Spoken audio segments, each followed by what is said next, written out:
I'm Alistair McIntosh. Welcome to First Things First. It's a TV review. No, not of the Eurovision Song Contest.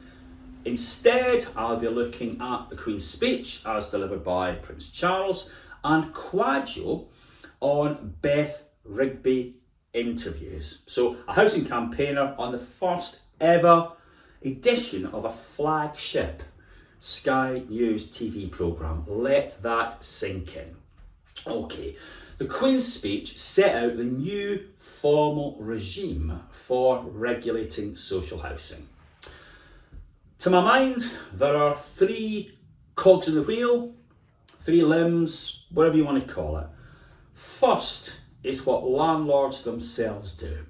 Their governance, their quality control, their relationship with residents in the front line, and how they handle complaints. If that's working, nothing else comes into play, does it?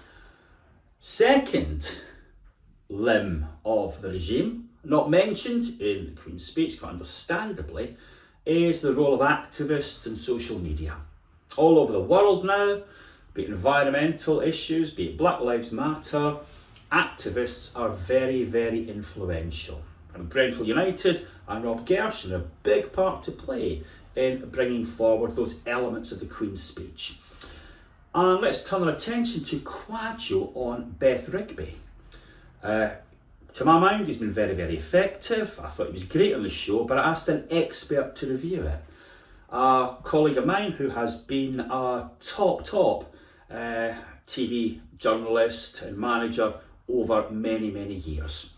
And what he said in his review, which I'll read out to you, is that my impressions from the interview with Beth are very favourable, looks good on screen, speaks well, grounded, down to earth, humble, personal backstory only gives even more weight to what he's campaigning against.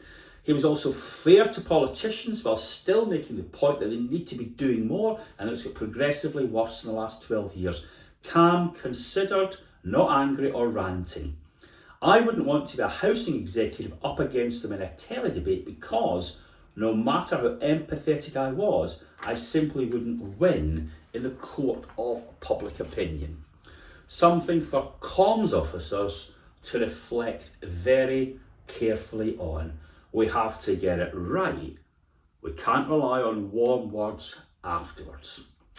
I think if Quadio goes down the Martin Lewis, Jack Monroe route, he could have a real big influence on social housing, and I welcome that.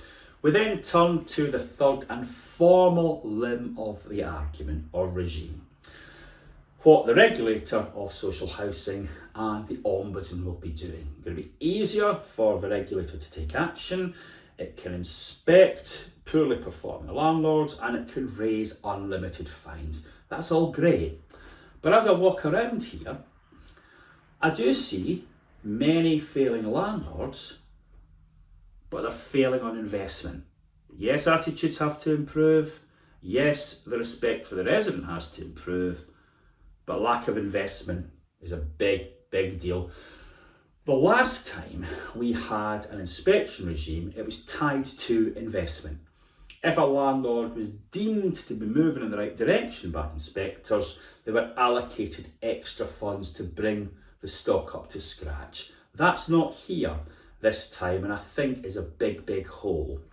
And the second problem for me is the inherent weaknesses of regulators.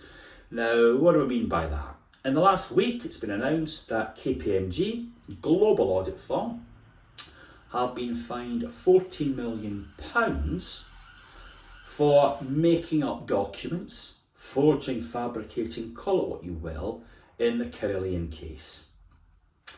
But KPMG are still around because who could possibly replace them?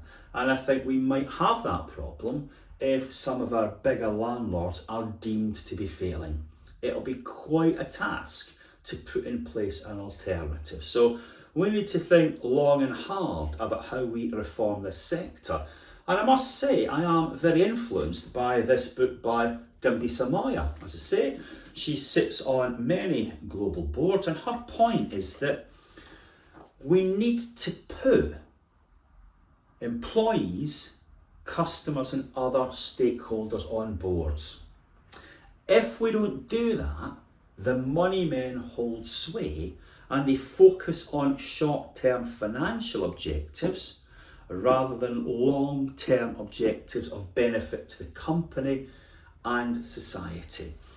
And that made me think about the direction we've gone in the last 10 years. Because regulation has largely been focused on economic regulation for the benefit of the banks, I think we've lost our way and lost our direction. So it's great that consumer regulation is back.